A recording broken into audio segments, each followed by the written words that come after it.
Mapalad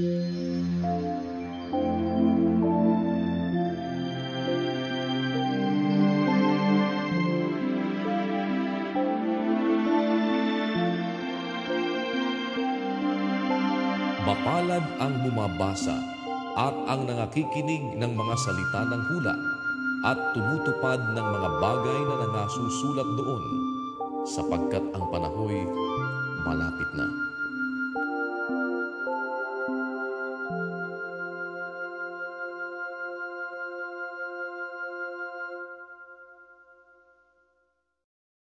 Juan, Kapitulo 21. Pagkatapos ng mga bagay na ito, ay napakitang muli si Jesus sa mga alagad sa tabi ng dagat ng Tiberias, at siya'y napakita sa ganitong paraan.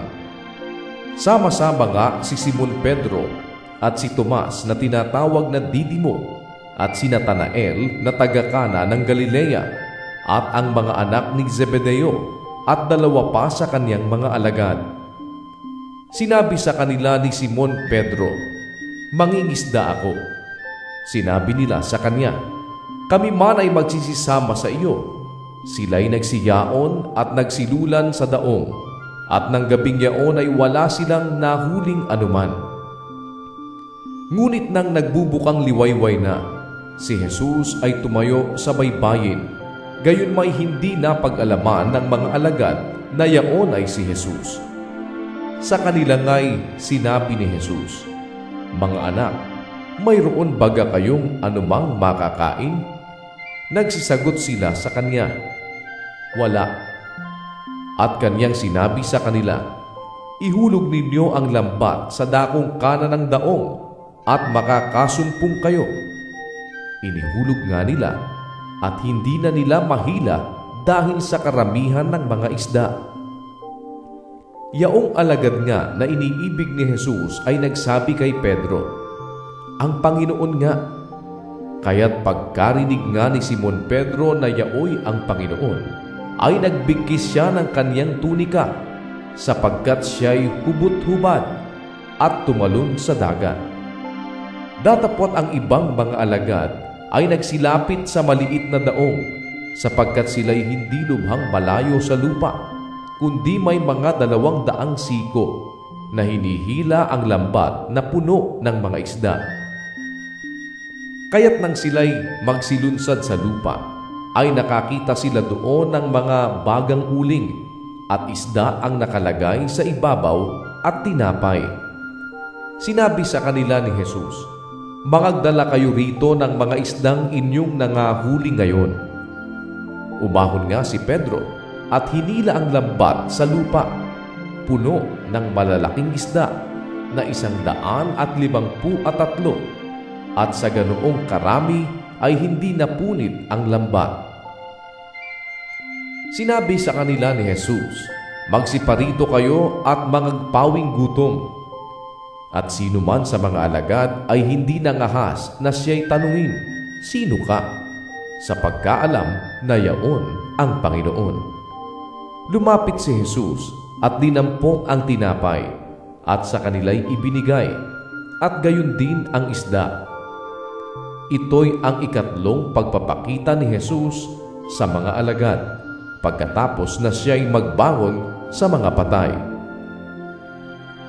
Kaya't nang mga kapagpawing gutom sila, ay sinabi ni Jesus kay Simon Pedro, "Simon, anak ni Juan, iniibig mo baga ako ng higit kaysa mga ito?" Sinabi niya sa kanya, "Oo, Panginoon, nalalaman mo na kita'y iniibig." Sinabi niya sa kanya, "Pakanin mo ang aking mga kordero." Sinabi niya sa kaniyang muli sa ikalawa, "Simon, anak ni Juan, iniibig mo baga ako?" Sinabi niya sa kanya, "Oo, Panginoon, nalalaman mo na kita'y iniibig." Sinabi niya sa kanya, "Alagaan mo ang aking mga tupa." Sinabi niya sa ikatlo, "Simon, anak ni Juan, iniibig mo baga ako?" Nalumbay si Pedro, sapagkat sa kanya'y sinabing makaidlo, "Iniibig mo baga ako?" At sinabi niya sa kanya, Panginoon, nalalaman mo ang lahat ng mga bagay.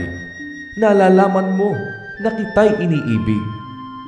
Sinabi sa kanya ni Jesus, Pakanin mo ang aking mga tupa.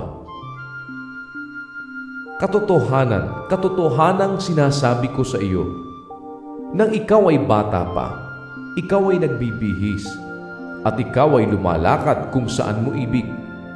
Ngunit pagtanda mo'y iuunat mo ang iyong mga kamay, at bibigkisan ka ng iba, at dadalhin ka kung saan hindi mo ibig. Ito nga'y sinalita niya, na ipinaalam kung sa anong kamatayan ang iluluwalhati niya sa Diyos. At pagkasalita niya nito, ay sinabi niya sa kanya, Sumunod ka sa akin. Si Pedro, paglingon ay nakita yaong alagad na iniibig ni Jesus na sumusunod, na siya ring humilig sa kaniyang dibdib sa paghapon, at nagsabi, Panginoon, sino ang sa iyo'y magkakanulo? Pagkakita nga ni Pedro sa kanya ay nagsabi kay Jesus, Panginoon, at ano ang gagawin ng taong ito?